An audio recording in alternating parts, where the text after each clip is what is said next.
এই বাংলাদেশের জমিনে বক্তা স্টেজে ওঠার পর লাখো মানুষের সামনে লালন গীতি গাইছে। ওই ছোট্ট ছেলেটা বাংলাদেশে বড্ড দরকার, যে ছোট্ট ছেলেটা তাকে স্টেজের নিচ থেকে 10 লাখ মানুষের মধ্যে বলতে, আপনি গান গাইছেন মানে? আপনি নামুন স্টেজ থেকে, আপনি তাফসীর করতে গেছেন, তাফসীর করবেন, আপনি গান গাইছেন কেন? 31 নম্বর সূরা 6 নম্বর আয়াত গান হারাম, আর আপনি স্টেজের উপরে বসে লাখো মানুষের সামনে গান গাইছেন মানে? নামেন আপনি, নইলে আমার জুতা আপনার মুখ বরাবর যাবে। যদি এই কথা জাতি বলতে পারবে সেদিন সমাজ পরিবর্তন হবে, নইলে হবে না। আরেক বিয়াদব স্টেজের উপরে বসে ইন্ডিয়ান এক সিনেমার নায়িকার কথা বলে জাতিকে বলছে আল্লাহর নাম নিয়ে দেখো, ওকে জাতি মেনে নেয় কি করে? উলঙ্গ রাজার মতো ওই ছোট্ট বাচ্চাটাকে আমিও খুঁজছি, যে এই বাচ্চাটা যখনই দেখবে কোরআন এবং সুন্নাহর বাইরে কোনো কথা বলছে তাকে ঘাড় ধরে স্টেজ থেকে নামিয়ে দিবে। নামিয়ে দিতে হবে, নাহলে তাহেরির মার্কেটে দেখে তাকে কি করে বলেন?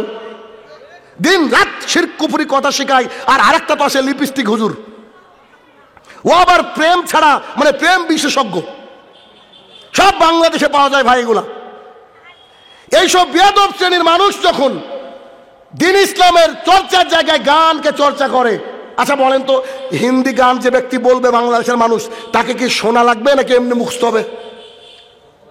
না শুনে মুখস্থ হবে। তিনি কতবার শুনেছেন ওই গানের সুরে গজল গাইছেন? আমি ইতিপূর্বে বলেছি, আবারও বলছি, কিয়ামত পর্যন্ত আল্লাহ হায়াত দিলে বলে যাব যে জাতিকে পরিবর্তন করতে পারে কোরআন এবং সুন্নাহ, কোনো গজল নয়। জাতিকে পরিবর্তন করতে পারে কোরআন এবং সুন্নাহ, কোন আপনার ওই নয় যে যার মাধ্যমে কোনো লোকগাথার মাধ্যমে জাতি পরিবর্তন হবে না। আজকে হাজারো স্টেজে দেখা যাচ্ছে কে কোন সংগঠন করে, ওই সংগঠন নিয়ে বক্তৃতা, ওকে 30 মিনিট বক্তৃতা দিতে গেলে ও 20 মিনিট খালি সংগঠন নিয়ে সুনাম করে। কোরআন এবং সুন্নাহকে সাইডে রেখে আমি জানি এই কথাগুলা যখন জাতির সামনে যাবে আমাকে চরমভাবে গালি দিবে, কিন্তু আমি সত্যের সাথে মিথ্যাকে মিশ্রিত করতে রাজি নই। আমি বলেছি এখানে বসলে কোরআন এবং সুন্নাহ বলতে হবে, তবে তারা কি কোরআন সুন্নাহ বলে না? জি, তারা বলে, কিন্তু তার সংগঠনকে এতটাই গুরুত্ব দেয় মনে হয় যে আবু হুরায়রার চেয়ে তার সংগঠনের দায়িত্ব বেশি। আরো এক গ্রুপ রয়েছে, এরকম রয়েছে, নিজের কেউ পরিবারকে তুলে ধরছে, কেউ তার প্রতিষ্ঠান সম্পর্কে 20 মিনিট কথা বলে। আশ্চর্য কথা, কে শুনতে চাইছে? আপনি বলেন আমার অমুক প্রতিষ্ঠান আছে, অমুক প্রতিষ্ঠান আছে, আচ্ছা বলেন না যে আপনার ছেলে মেয়েকে ভর্তি করেন, এতটুকু যথেষ্ট, এতটুকু যথেষ্ট। আপনি কথা বলতে গেলে 20 মিনিট প্রতিষ্ঠানের কথা বলেন, মানুষ শুনতে খেতে করেন এবং সুন্নাহ। আপনি কি শুরু করেছেন স্টেজে? এক শ্রেণীর লোক গজল, এক শ্রেণীর লোক মেসেজ ড্রপ করছে। আশ্চর্য দুনিয়া, আশ্চর্য দুনিয়া। মানে জলসার স্টেজটাকে, মাহফিলের স্টেজটাকে একেবারে রঙ্গমঞ্চ বানিয়ে রেখে দিয়েছে। এটা রঙ্গমঞ্চ নয়, এখান থেকে একেবারে নির্ভেজাল কোরআন এবং সুন্নাহর দাওয়াত হবে, বাদ বাকি আর কোনো কথা এখান থেকে বলা যাবে না। এর জন্য আপনাদেরকে সচেতন হতে হবে, আপনাদেরকে পড়াশোনা করতে হবে, যে উপর থেকে যদি কোনো আজে বাজে কথা হয় আপনাকে দাঁড়ান, আপনি এটা রেফারেন্স দেন, দলিল দিতে পারলে কথা বলবেন, নাহলে কথা বলবেন না। আমরা আপনার করে গান শুনতে আসিনি, গান শোনার জন্য রুনা রাইলা আছে। কেন কি সত্য মরেই গেল? বলতে পারবেন কি পারবেন না? পারবেন না। যতদিন আপনারা সচেতন হচ্ছেন ততদিন এই যে ইনকামি বক্তা, এদেরকে আটকাতে পারবেন না। এদের স্টেজে উঠে একটাই টার্গেট থাকে, কি করে ভাইরাল হওয়া যায়, ব্যাস এটুকুই, ব্যাস এটুকুই। কারণ আমি সাক্ষী, আমার একজন স্টুডেন্ট বলছে আমার কিন্তু অমুক সাহেবের বক্তৃতা খুব ভালো লাগে। আমি বললাম কতদিন থেকে শুনছো? তো এতদিন থেকে। আচ্ছা আমাকে দুটো হাদিস বলো তো। বলছে দেখতে যে হেভি। কি দিয়ে বোঝায় বলেন আপনি? তারা দেখতে যতটা হেভি ভাবছেন ততটা হেভি নয়। এই যে ইউটিউবাররা আছে না, এরা লিপস্টিকও লাগাতে পারে, চুনো পাউডারও লাগাতে পারে, সব এডিটিংয়ের কামাল। যখন এমনি লাইভে আসে তখন কিন্তু আসল চেহারা পাওয়া যায়। অরিজিনাল কি, অরিজিনাল চেহারা খুব পাওয়া মুশকিল। অতএব জাতির সামনে কথা বলতে গেলে হক কথা বলতে হবে। কেন আজকে এখানে যতজন লোক হয়েছেন সবাই বললেন যে কি নীল নদে ডুবেছে, বললেন তো? হ্যাঁ, বসেন বসেন। নীল নদে ডুবেছে বললেন, তার মানে বুঝতে হবে যে রাজশাহী থেকে পাবনা পর্যন্ত যমুনা সেতু নাই। যেমন আমি যদি বলতাম যে যমুনা সেতু হয়ে আসছি, নিশ্চয়ই কেউ না কেউ বলতেন না ভাই ভুল হলো, আপনি যমুনা সেতু না অন্য কিছু বলতে পারতেন, ঠিক না? কথা বুঝলেন কিনা আমার? এবার আপনাকে বুঝাই, আজকের পর থেকে মিশর থেকে ফিলিস্তিন পর্যন্ত রাস্তাটা আপনার এমন মুখস্থ হবে, আল্লাহর কসম করে দায়িত্ব নিয়ে বলছি, এখান থেকে পাবনা চাটমোহরের রাস্তা অত ইজি না। এখন মুখস্থ করাবো আপনাকে, দেখেন একটু খেয়াল করেন কেমন। দেখেন এটা হচ্ছে মিশর। এটা কি? মিশর। মিশর থেকে বেরিয়ে যে নদীটা পড়ে সেই নদীর নাম হচ্ছে রেড সি, লোহিত সাগর। কি সাগর? সবাই বলেন কি সাগর? মিশর, সোজা রাস্তা, রেড সি, লোহিত সাগর। এরপরে পরে বলি, পরের অংশ পরে বলি। এবার মুসা আলাইহিস সালাম আর তার কিছু সঙ্গীরা যারা হিদায়াত পেয়েছে তাদেরকে নিয়ে মুসা বলছেন যে চলো ফেরাউনের এলাকায় থাকবো না, থেকে আমাদের কোনো কাজ নাই, আমরা ফিলিস্তিনের দিকে যাই। তো তারা আস্তে আস্তে আস্তে সামনে লোহিত সাগর, যখন তিনি নদী টদী পার হবেন এরকম ভাবছেন, পেছনে সাইডে তাকিয়ে দেখছি যে ফেরাউনের লোকজন একেবারে ঘিরে ফেলেছে, এমনকি ফেরাউন ওখানে চলে এসেছে। তখন তার মুসা আলাইহিস সালামের সঙ্গীগুলা খুব বদমাইশ টাইপের ছিল। একজন নবীর সঙ্গীকে আমি বদমাইশ বলছি, বুঝতে পেরেছেন কি? কেন আপনি বলবেন একটু পরে। এত যে জ্বালিয়েছে আমাদের নবীকে, মুসা আলাইহিস সালামকে দেখেন একটু পরে। তিনারা আল্লাহর উপরে হেদায়েত, আল্লাহর জন্য হেদায়েত পেয়েছে, আল্লাহর ইচ্ছা হেদায়েত পেয়েছে। মুসা তাদের নবী কালিমুল্লাহ, তার সাথে যাচ্ছে। এখন যেই নদী পড়েছে সেই নদীর সামনে এসে বলছে, ও মুসা আমরা তো ধরা খেয়ে গেলাম, এখন কি করবা? সবাই মিলে চেষ্টা কর। কি বলছে? আমরা এখন ধরা খেয়ে গেলাম, এখন তুমি তোমার রবকে বলো। এটা কোনো কথা হলো? তখন মুসা আলাইহিস সালাম বলছে, অসম্ভব, কখনো নয়, আমার আল্লাহ তাআলা আমাকে নিরাশ করবেন না, নিশ্চয়ই একটা রাস্তা বের করে দিবে। শুনুন, এখানে আপনাকে একটা ছোট্ট কথা বলে দিই। মুসা আলাইহিস সালাম দেখলেন সত্যি কোনো রাস্তা নেই, চারিদিকে শত্রু, সামনে নদী, যে নদী পার হওয়ার মতো নৌকা নেই। তারপরও তিনি আল্লাহর উপরে তাওয়াক্কুল করেছেন। আল্লাহর কসম করে বলছি, আজকেও যদি আমরা ওইভাবে আল্লাহর উপরে তাওয়াক্কুল করি, আল্লাহ আমাদেরকে রাস্তা বের করে দেবে ইনশাল্লাহ। কিন্তু আমাদের তাওয়াক্কুল নাই, ঠিক না? এবার দেখেন, তিনি বলেন অসম্ভব, আমার আল্লাহ আমাকে একা ছাড়বে না, নিশ্চিত আমাকে সাহায্য করবেন। তখন আল্লাহ সুবহানাহু ওয়া তাআলা বলেন, মুসা জি আমার প্রতিপালক, এই যে শুনছি, বলেন বলেন তোমার হাতে কি গো? ওটা ওই যে লাঠি, কি করো? কি আর করবো, ছাগলকে পাতা টাতা পেড়ে দিই, ঘুমাই ইত্যাদিতে। লাঠিটা মারো তো। বলছে নীলনদ, হ্যাঁ যমুনার সাথে এদিকে নাই, লোহিত সাগর, মারো লোহিত সাগরে। লোহিত সাগরে যেই লাঠি মেরেছে, পানিতে কোনোদিন কোনো কিছু ঢিল টিল ছুঁড়ে দেখেছেন? পানিটা এইভাবে উঁচু হয়ে যায় না? আল্লাহ সুবহানাহু ওয়া তাআলা তার লাঠির আঘাতে এইভাবে দুই দিকের পানি ভাঁজ হয়ে গেল, মিডিল দিয়ে সুন্দর একটা রাস্তা তৈরি করে দিলেন। সুবহানাল্লাহ, বাড়িতে গিয়ে বলবেন। যখন রাস্তা তৈরি হয়ে গেল, মুসার সাথীরা খুব খুশি, বলছেন যে চলেন চলেন, এ দেখেন রাস্তা দিয়েছেন আল্লাহ তাআলা। এখন মুসা আলাইহিস সালাম সামনে আর তার লোকজন পিছনে, মহা আনন্দ, আল্লাহ আমাদেরকে বাঁচিয়েছেন। তিনারা রাস্তা পার হয়ে গিয়ে একটা চরে উঠেছিলেন, সেই বিশাল মরুভূমি, সেই বিশাল চর, সেই চরের নাম হচ্ছে সিনাই মরুভূমি। কি মরুভূমি? সিনাই মরুভূমি। আবার একবার, মিশর, লোহিত সাগর, চরের নাম সিনাই। আমি পরে মুখস্থ করে দিচ্ছি, 1 মিনিটে মুখস্থ হবে ইনশাআল্লাহ। দেখেন, তিনারা ওখানে উঠলেন। এবার ফেরাউন দেখছে, আরে সমুদ্রের মধ্যে, নদীর মধ্যে যে রাস্তা, শত্রু পেয়েছি সামনে, ছাড়া যায়? ফেরাউন তার লোকজনকে বলছে চল চল চল চল চল, নাম একে একে। ফেরাউন না আগে নেমেছে, লোকজন নেমেছে। তখন আল্লাহ সুবহানাহু ওয়া তাআলা মুসার সাথীরা যখন উঠে পড়েছে, আল্লাহ তাআলা পানিকে বলছে যে জোড়া লেগে দাও। তখন পানি চারিদিক থেকে জোড়া লেগে যাচ্ছে, এক জায়গায় হয়ে গেছে। তখন সবাই ডুবে ডুবে মরছে। তখন ফেরাউন বলছে আমি মুসার রবের প্রতি ঈমান আনলাম। তাও বলছে আল্লাহর প্রতি আনলাম না, কি মুসার রবের প্রতি। আল্লাহ তখন কি বলবে? টাইম ইজ ওভার, শেষ।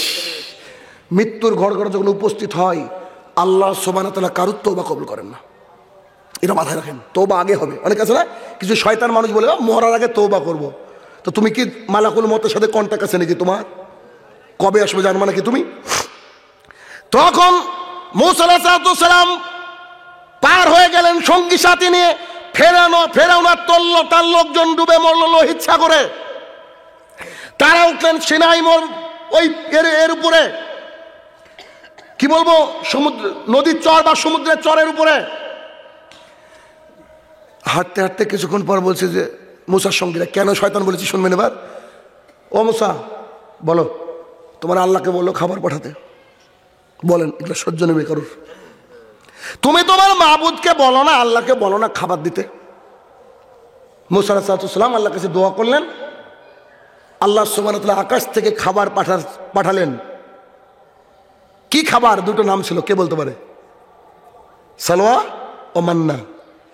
তাফসীর কারকগণ বলছেন মান্না আর সালওয়া হচ্ছে এক ধরনের পোলাও যেটা আল্লাহ পাঠিয়েছেন, আর সালওয়া হচ্ছে আপনার ওই যে পাখির কলিজা কেউ বলেছে, আবার কেউ বলছে মাশরুম, মানে এক ধরনের ইউনিক খাবার যা দুনিয়াতে নাই, জান্নাতের খাবার।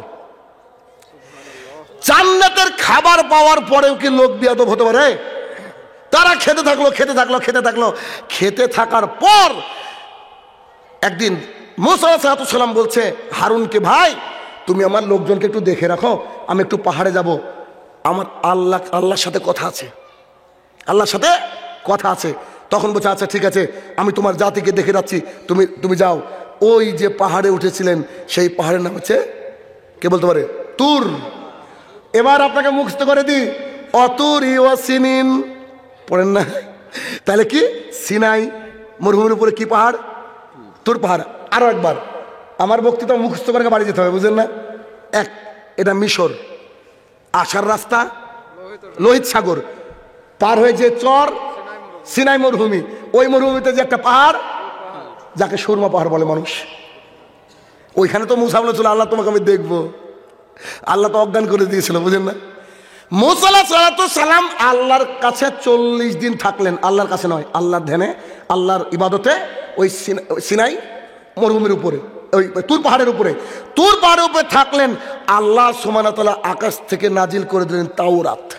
যেমন কোরআন তেমন আল্লাহ কি দিলেন? তাওরাত। ওটাও একটা কিতাব। তাওরাত পেয়েছেন, তিনি রাসূল হয়েছেন, আল্লাহর তরফ থেকে ফরমান জারি হয়েছে, তিনি তাওরাতকে নিয়ে চলে আসছেন।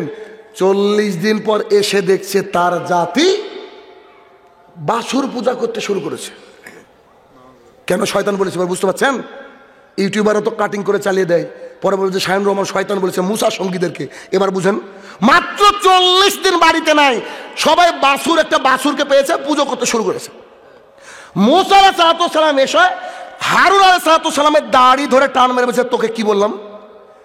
কোরআনে একটাই শুধু দাড়ির কথা এসেছে, এইটা। তিনি তার ভাইয়ের দাড়ি ধরে টান মারলেন, এই তুই করেছিস কি রে? চি, আল্লাহ নাফরমানি করেছিস, যে আল্লাহ খাবার পাঠিয়েছে, যে আল্লাহ ফেরাউন থেকে বাঁচিয়েছে, পৃথিবীর সবচেয়ে খতরনাক মানুষ, আর তুই করেছিস কি? তখন ও বলতে লাগলো, ভাই আমি বলেছি শুনেনি। একজন পাবলিক তার কথা শুনবে? এই যে আপনারা মাহফিল করেছেন, যদি বলেছেন দোকানপাট বসাতে দেবো না, খেলনার দোকান ইত্যাদি দোকান বসাতে দেবো না, দেখবেন গ্রামের অধিকাংশ মানুষ বলবে যে আমরা বসাতে দেবো। মানে বেশিরভাগ মানুষই তো খারাপ দুনিয়ার, ঠিক না?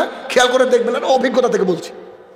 আচ্ছা এবার দেখেন তো, তখন মুসা আলাইহিস সালাম খুব বিব্রত হয়ে গেলেন। আরে এতদিন যারা আমার মোজেজা দেখলো, এত ঘটনা দেখলো, আল্লাহ এরকম করে সব দেখলো, কিন্তু এই জাতি তো খুব শয়তান, কি করা যায়? তখন তিনি বললেন যে ভাইয়ের আমার, এভাবে আমরা এখানে থাকবো না, এক কাজ করো, চলো সবাই আমরা যুদ্ধ করি, ফিলিস্তিনকে, আমার বাপদাদা জমি, ফিলিস্তিনকে বিজয় নিয়ে নেব। ফিলিস্তিনে কি করব? বিজয় নিলে আমরা স্বাধীন, ওখানে আমরা চলবো, অসুবিধা নেই। তখন কি বলেছিল জানেন? বসে তুমি আর তোমার আল্লাহ যুদ্ধ করবা। জানি না আপনাদের মেজাজ কেমন আছে, আমি যদি হতাম না তো ওদের ভাগ্যে খারাপ থাকতো, বুঝলেন? সহ্য করা যায় বলেন দেখি? নবীদেরকে আল্লাহ কত ধৈর্য দিয়েছিল ভাই, এটা ধৈর্যের জায়গা। বোঝা তুমি আর তোমার আল্লাহ যুদ্ধ করো, আমরা যাবো না সব তোমার যুদ্ধে। এবার তিনি রেগে গেলেন, আল্লাহর কাছে হাত তুলে বলেন, হে আমার প্রতিপালক, আমি আমার জাতিকে আর বুঝাতে পারছি না, তুমি কি করবা করো। আল্লাহ সুবহানাহু ওয়া তাআলা মুসা আলাইহিস সালামের সঙ্গীকে 40 বছর যাবত ওই মরুভূমির মধ্যে এমন শাস্তি দিলেন যে ওরা মরুভূমির বাইরেও যেতে পারবে না, কিছু করতে পারবে না, পাগল হয়ে খালি ঘুরে বেড়েছে 40 বছর। কতদিন? 40 বছর। 40, এটা আবার কোন ধরনের শাস্তি চিন্তা করেন, আল্লাহ কত শাস্তি দিতে পারে। 40 বছর যাবত তারা কি করলো? ওখানে ঘোরাফেরা করলো, কাহিনী আমি কোথা থেকে কোথা আনছি, ঘটনা আছে। তখন মুসা আলাইহিস সালাম আর একজন ব্যক্তি আর তার ভাই চলে গেলেন। চলে যাওয়ার পর মুসার সাথে যে সঙ্গীটা চলে গিয়েছিলেন, সে সঙ্গীটা গিয়েছিলেন তখন মূসা আলাইহিস সালাম ইন্তেকাল করলেন, তিনি মারা গেলেন। রাসূল সাল্লাল্লাহু আলাইহি ওয়াসাল্লাম বলছে, আমি যদি আজকে ফিলিস্তিনে দাঁড়িয়ে থাকতাম তাহলে আমি তোমাদেরকে আমার ভাই মূসার কবর দেখাতাম। আর মূসা আল্লাহর কাছে দোয়া করেছিলেন, আল্লাহ আমার কবরটা যেন ফিলিস্তিনের যে বাইতুল আকসা মসজিদ আছে না, ওই মসজিদ থেকে ঢিল ছোড়া দূরত্বে হয়। আজকেও মূসা আলাইহিস সালামের কবর ওইখানে আছে। যিনি মূসা আলাইহিস সালামের সাথে চলে গিয়েছিলেন, আগের ঘটনা খেয়াল করেন, তিনার নাম ছিল ইউসা ইবনে নুন, যার নাম আমি এতক্ষণ গোপন করেছিলাম। কি নাম ছিল? ইউসা ইবনে নুন। তাজ্জব, গায়ের লোম দাঁড়িয়ে যাওয়ার মতো ঘটনা। এবার দেখেন, ইউসা ইবনে নুন যখন মূসা আলাইহিস সালাম মারা গেল, তিনি আবার ফিরে আসলেন এই পাগল লোকদের কাছে যাদেরকে আল্লাহ আযাব দিয়েছে। 40 বছর আল্লাহর আযাবে এবার সাইজ হয়ে সোজা হয়েছে। এখন ইউসা ইবনে নুন এসে বলছে, এখন কি যুদ্ধ করা যাবে? বলছে আমরা রেডি। বুঝলেন না? এই জন্য দেখবেন অনেক মানুষ বিপদে পড়লে নামাজ পড়তে যায়, ওর বাপ মরেছে 1 সপ্তাহ, কি নামাজি বাপরে বাপ, মানে তাহাজ্জুদও পড়ে, 1.5 সপ্তাহ পড়ার নাই। এরকম বিয়ে তো আছে না? নাই, নিশ্চিত আছে। ইউসা ইবনে নুন তখন জাতিকে নিয়ে বললেন, চলেন আমরা ফিলিস্তিনকে বিজয় করব। সেই ইতিহাস পৃথিবীতে ইতিহাস হয়ে আছে। যুদ্ধ চলছে, যুদ্ধ চলছে, তুমুল যুদ্ধ চলছে। যুদ্ধ চলতে চলতে চলতে চলতে চলতে মুসলমানরা প্রায় বিজয় লাভ করবে, প্রায় বিজয় লাভ করবে। কিন্তু দুঃখের বিষয় কি জানেন? যুদ্ধ চলেছিল শুক্রবারে, শুক্রবারের পরের দিন হচ্ছে শনিবার। শনির দিনে, শনিবার হচ্ছে যুদ্ধ করা যায় না খ্রিস্টান ইহুদির মতে। যখনই যুদ্ধ করা যাবে না, ওরা আবার নাটক করে বলবে যে যুদ্ধ আবার গোড়া থেকে শুরু হবে, এই বিজয় আর হবে না। তখন ইউসা ইবনে নুন আল্লাহ তাআলার কাছে দোয়া করলেন, হে আমার প্রতিপালক, যুদ্ধে আজকে মাগরিবের আগে জিততে হবে। কেন? মাগরিবের পরে কিন্তু বার চেঞ্জ হয়, জানেন তো, ইসলামিক অনুযায়ী। আর আমাদের রাত 12টার পর। হে আমার প্রতিপালক, আজকে আমাদেরকে জিততে হবে। তিনি আসরের আশপাশে দোয়া করছেন, আজকে যদি না জিতি আগামীকালকে আসলে আমরা হেরে যাব, আমাদের বাপদাদার জমি বাইতুল মুকাদ্দাস আমরা পাবো না। হে আমার প্রতিপালক, আপনি আমাদেরকে সাহায্য করেন।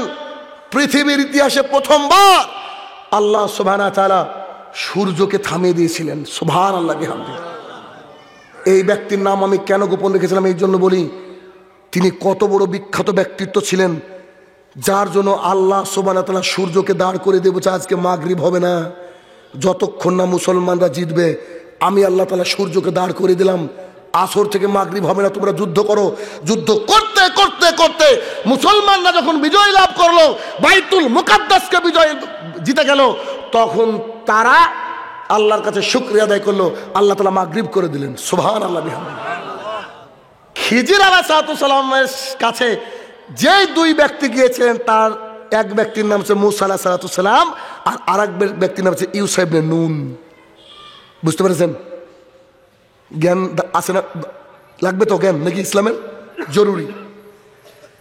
এবার তারা বিজয় লাভ করলো। তার আগের একটু ঘটনা, আকাশ থেকে জান্নাতি খাবার আর লোকদের পছন্দ হয় না। কত বড় শয়তান! বলছে তুমি তোমার আল্লাহকে বলো না গম ধান পাঠাতে। তখন তারা আবাদ শুরু করেছিল, অবশ্য আবাদ শুরু করেছিল, এবং তাদেরকে বলা হয়েছিল, মূসা আলাইহিস সালামের সঙ্গীকে বলা হয়েছিল যে তোমরা যখন এই বাইতুল মুকাদ্দাসের মধ্যে ঢুকবা, তখন তোমরা ইস্তেগফার পাঠ করতে করতে ঢুকবা। আর ওরা যখন ঢুকেছিল তখন বলেছিল গম জব, গম জব। কত বড় শয়তান! যাক, যারা হেদায়েত পেয়েছিল পেয়েছিল, যারা হেদায়েত পায়নি পায়নি। এই হচ্ছে ফিলিস্তিন, এই হচ্ছে মূসা আলাইহিস সালাম, যিনি নিজেকে জ্ঞানী দাবি করেছিলেন। আল্লাহ তাআলা তাকে দিয়ে বুঝিয়ে দিলেন যে তুমি সর্বশ্রেষ্ঠ জ্ঞানী নন। তাফসীর কারকগণ বলছে। এবং আরেকটা কথা আমি ভুলে গিয়েছি, সেটা হচ্ছে ওই যে যখন খিজির আলাইহিস সালাম যখন মূসাকে আর ইউসা ইবনে নুনকে ছেড়ে দিলেন, তখন বলেছিলেন যে তোমাকে আমাকে আল্লাহ তাআলা যে জ্ঞান দিয়েছে, সেই জ্ঞান হচ্ছে ওই যে আমরা নৌকা পার হচ্ছিলাম, তখন কি দেখেছো একটা চড়ুই পাখি তার ঠোঁটটা ডুবিয়ে সমুদ্রের মধ্যে থেকে পানি নিচ্ছিল, ঠোঁটে যতটুকু পানি লেগেছিল, আল্লাহর জ্ঞানের অতটুকু জ্ঞান তোমাকে আর আমাকে 2 নবীকে মিলে দিয়েছে। বুঝতে পারছেন জ্ঞান কি? এখন যতটুকু বুঝলেন আশা করছি ইসলামের ইতিহাস এই অংশটুকু ক্লিয়ার, তাই না? ক্লিয়ার। এই যে বাইতুল মুকাদ্দাস, এই বাইতুল মুকাদ্দাস নিয়ে এত ঝামেলা কেন দুনিয়া ব্যাপী? কেন জানেন? যে নবী বাইতুল মুকাদ্দাস তৈরি করতে সহায়তা করেছিলেন তিনি আল্লাহর কাছে কয়েকটা দোয়া করেছিলেন, আল্লাহ তার দোয়াকে কবুল করেছিলেন। তার মধ্যে একটা দোয়া ছিল, আল্লাহ আমার এই বাইতুল মুকাদ্দাসে যে ব্যক্তি এসে 2 রাকাত সালাত আদায় করবে তার পেছনে সমস্ত গুনাহ তুমি ক্ষমা করে দাও। আল্লাহ বলছে আচ্ছা দিলাম। ইহুদিরা মনে করে 2 রাকাত নামাজ পড়তে বলে আমাদের গুনাহ ক্ষমা, খ্রিস্টানরা মনে করে 2 রাকাত সালাত আদায় করতে বলে আমাদের ক্ষমা, হিন্দুরা মনে করে আমরা উপাসনা করতে গেলে আমাদের ক্ষমা, কিন্তু সম্পত্তি আমার বাপের আপনার বাপের, বুঝেননি? আমাদের সম্পত্তি, ওটাকে আল্লাহ এত বিখ্যাত করেছেন বাইতুল মুকাদ্দাস। এটা হচ্ছে সেই বাইতুল মুকাদ্দাস যেই বাইতুল মুকাদ্দাসে আমাদের নবী মুহাম্মদ সাল্লাল্লাহু আলাইহি ওয়াসাল্লাম ইমামতি করেছিলেন আর পৃথিবীর সমস্ত নবীরা তার পেছনে মুক্তাদি হয়েছিলেন। সুবহানাল্লাহ। এই বাইতুল মুকাদ্দাস নিয়ে একটা হৃদয় বিদারক ঘটনা আছে, আমি বলবো না, আমি একটু টাচ দিব, কারণ এই ঘটনা বলতে আমি নিজেকে ঠিক রাখতে পারি না, আমার চোখ দিয়ে পানি চলে আসে, শুধু একটু টাচ দিব। ঘটনার কি জানেন? যখন আল্লাহ সুবহানাহু ওয়া তাআলা মুহাম্মদ সাল্লাল্লাহু আলাইহি ওয়াসাল্লামকে ডাকলেন আসো মিরাজে আসো, তখন তিনি মক্কা থেকে গিয়েছিলেন বুরাকে চড়ে বাইতুল মুকাদ্দাস। প্রথম আমাদের নবী হচ্ছে সবারই লিডার, আদমেরও লিডার, বুঝেননি? আল্লাহ সুবহানাহু ওয়া তাআলা তাকে বললেন তুমি আজকে ইমামতি করবা, তোমার পিছনে যিনি যারা নামাজ পড়বেন তারা আদম আলাইহিস সালাম থেকে শুরু করে শেষ নবীর আগে যত নবী এসেছে সবাই তোমার মুক্তাদি। সুবহানাল্লাহ। রাসূলুল্লাহ সাল্লাল্লাহু আলাইহি ওয়াসাল্লাম সেদিন তাদেরকে সালাত আদায় করেছিলেন, সেখান থেকে সিদরাতুল মুনতাহা গিয়েছিলেন, তারপরে জিবরাইল আর যেতে পারেনি। তখন আল্লাহ সুবহানাহু ওয়া তাআলার কাছ থেকে তিনি 3টে উপহার নিয়ে এসেছিলেন। 1, 5 ওয়াক্ত সালাত, 50 ওয়াক্ত সালাত এনেছিলেন। আমার বান্দা যদি 5 ওয়াক্ত সালাত আদায় করে আমি আল্লাহ তাআলা 50 ওয়াক্তের নেকি দিব। আল্লাহ রসুল বলছেন যে আল্লাহ তাআলা এটা বলেছেন। 2, সূরা বাকারার শেষের 2 আয়াত এনেছিলেন। 3, যে ব্যক্তি শিরক করবে না সে ব্যক্তির জান্নাতের সার্টিফিকেট নিয়ে এসেছিলেন রাসূল সাল্লাল্লাহু আলাইহি ওয়াসাল্লাম। তো এই বাইতুল মুকাদ্দাস একটি স্মৃতি বিজড়িত, বেশিরভাগই নবী রাসূলকে আল্লাহ তাআলা বাইতুল মুকাদ্দাসের আশপাশে পাঠিয়েছে। এই বাইতুল মুকাদ্দাস উমর ইবনুল খাত্তাব রাদিয়াল্লাহু আনহু জামানায় আরো একবার দখল হয়েছিল, আর নিশ্চিত আমাদের জামানাও ইনশাআল্লাহ দখল হবে, এটা মাথায় রাখেন। কোন বাইতুল মুকাদ্দাস জানেন? যেই বাইতুল মুকাদ্দাসে দাঁড়িয়ে আপনি শুনলে আপনি অবাক হয়ে যাবেন। যেদিন দাজ্জাল বেরিয়ে যাবে, 40 দিনে গোটা পৃথিবী ঘুরবে, দাজ্জাল একবারে মানুষকে জান্নাত আর জাহান্নাম 2 হাতে নিয়ে ঘুরছে, ঠিক এমতো অবস্থায় এই বাইতুল মুকাদ্দাসে আসরের সালাত বা কোনো একটা সালাত হবে। এমতো অবস্থায় আল্লাহ সুবহানাহু ওয়া তাআলা ঈসা আলাইহিস সালামকে আকাশ থেকে পাঠিয়ে দিবেন। তিনি মারা যাননি, তিনি জীবিত। তিনি এই বাইতুল মুকাদ্দাসের ডান পাশের সাদা মিনারের উপরে নামবেন। সুবহানাল্লাহ বিহামদিহি। আল্লাহ তাআলা এইভাবে বয়ান করে গিয়েছেন যে মিনার ওখানে সাদা থাকবে, তিনি নামবেন, সবাই তাকে দেখে বলবে ইনি তো আমাদের ইমাম, ইনি তো সালাত আদায় করবেন। কিন্তু না, একজন ব্যক্তি অচেনা, তাকে কেউ চিনে না, সবাই তিনি এসে বলবেন আমাদের আজকের ইমাম হচ্ছে ইমাম মাহাদি। সেখানে মানুষ চিনবে। আর এখন বাংলাদেশ থেকে ইমাম মাহাদি দাবি করা হয়। ইমাম মাহাদি যে ইমাম মাহাদি, তিনি ইমাম মাহাদি হওয়ার আগ পর্যন্ত উনি জানবেনই না যে আমি ইমাম মাহাদি। তিনি কাবার মধ্যে দাঁড়িয়ে থাকবেন, লোকজন এসে তার কাছে বায়াত করে বলবেন আপনি মাহাদি, আপনি মাহাদি। উনি তো তাজ্জব, উনি জানেনই না। আর আমরা বলি যে সৌদি আরবে ইমাম মাহাদি ধরা পড়েছে, বাংলাদেশে চিটাগাঙ্গে ধরা পড়েছে, কত পাবলিক। তো তিনি আসবেন, আসার পর ওখান থেকে কিছু দূরে গিয়ে দাজ্জালকে হত্যা করবেন। এই হচ্ছে বাইতুল মুকাদ্দাস। এবার কি মনে হচ্ছে যে নিজের বাড়ির জমিটার চেয়েও বেশি অধিকার আমাদের বাইতুল মুকাদ্দাসের? যেদিন মুসলমানরা এই ঘটনায় এই জ্ঞানটা আসবে, সেদিন তাদের ভালোবাসার সৃষ্টি হবে, সেদিন আল্লাহর কাছে দোয়া করবে, আল্লাহ তাদের করে দেবে। কথা কি বুঝাতে পারলাম? আমার কথা শোনার আগে বোধহয় বাইতুল মুকাদ্দাসের প্রতি এত ভালোবাসা বোধহয় ছিল না আপনাদের। এখন বুঝতে পারছেন যে বাইতুল মুকাদ্দাস আমাদের, ওটা কতটা জরুরি আমাদের। এই যে বাইতুল মুকাদ্দাস ভাইয়ের আমার, এই যে বাইতুল মুকাদ্দাস, যে ঘটনা বলছিলাম, বাইতুল মুকাদ্দাসে রাসূল সাল্লাল্লাহু আলাইহি ওয়াসাল্লাম গেলেন, সালাত আদায় করলেন, আল্লাহর কাছে গেলেন, 3টে বিষয় নিয়ে চলে আসলেন। এখন সকালবেলায় উঠে এলাকার লোককে বলছে মোহাম্মদ সাল্লাল্লাহু আলাইহি ওয়াসাল্লাম, আমি এখান থেকে বাইতুল মুকাদ্দাস গিয়েছিলাম, ওখান থেকে আল্লাহর কাছে গিয়ে ঘুরে এসেছি। এক মিনিট, এক রাত্রে কোথায় গিয়েছে? বাইতুল মুকাদ্দাস, ফিলিস্তিন। তারপরে আল্লাহর কাছে গিয়েছেন। এখন ফিলিস্তিনে যেতে ওই সময়ে মাত্র 3 মাস সময় লাগতো। কয় মাস? আচ্ছা, 3 মাসের রাস্তা কি এক রাতে সম্ভব? আবার এসে ফজর ধরা সম্ভব? তাজ্জব ব্যাপার। তখন রাসূল সাল্লাল্লাহু আলাইহি ওয়াসাল্লামকে নিয়ে এলাকায় ঠাট্টা বিদ্রুপ সরে গেল।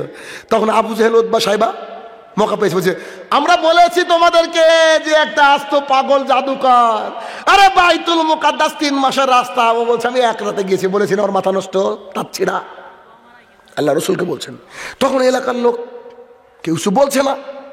তখন তারা হিসাব করলে এখন আবু বকরের কাছে যাবো। কেন? আবু বকর হচ্ছে মক্কার বুকে শিক্ষিত মানুষ একজন। এই লোকটা তো বুঝবে, এই লোককে যদি বুঝি ঠিক করতে পারি তাহলে সমাজ ঠিক। তারা গিয়ে বলছে আবু বকর কে? এ তো আবু জাহাল, উতবা, সাইবা, আসো বাইরে আসো। কি হলো? তোমাকে এত করে বললাম গো, তুমি শিক্ষিত মানুষ, ওদিকে যাও না। বলেছি না, আরে তোমার ওই বন্ধু পাগল গো, মাথার তার ছিঁড়া, বুদ্ধি নাই। বুঝছো মানে? আচ্ছা আবু বকর তুমি বলো তো, এখান থেকে বাইতুল মুকাদ্দাসে কেউ যদি বলে আমি এক রাতে গিয়েছি, তারপর আল্লাহর কাছে বাদ, এক রাতে গিয়েছি, তুমি কি বিশ্বাস করবা? আবু বকর বলছে কে বলেছে? বলছে তোমাদের নবী আব্দুল্লাহর বেটা মুহাম্মদ, আমরা বলি সাল্লাল্লাহু আলাইহি ওয়াসাল্লাম, তোমাদের নবী। তখন আবু বকর রাদিয়াল্লাহু তাআলা বলছে আল্লাহর কসম করে বলছি তিনি গিয়েছেন। বাক্য কত বড় বলেছি বুঝতে পারছেন আপনি?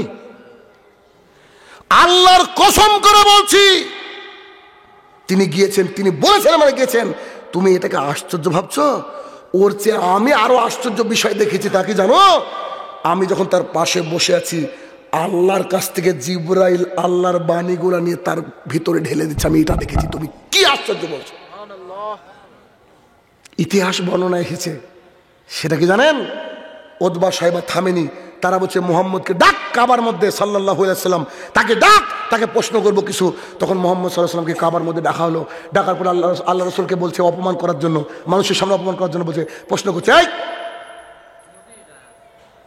আচ্ছা বলেন তো, এখন যদি আপনি আমাকে কেউ বলে যে আমি পাবনা থেকে প্রোগ্রাম করে আসলাম, তখন আমাকে যদি বলে যে পাবনা কোন রাস্তা দিয়ে গিয়েছেন ভাই, মোটামুটি বলা যেতে পারে, মোটামুটি বলতে পারবো কি পারবো না?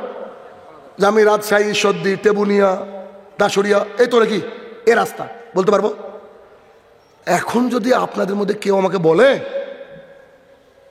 আপনাকে যে ঘরে বসতে দিয়েছিল চৌকির কালার কি ছিল, জানালা কখনো ছিল, ভাই কেউ গুনতে যায়?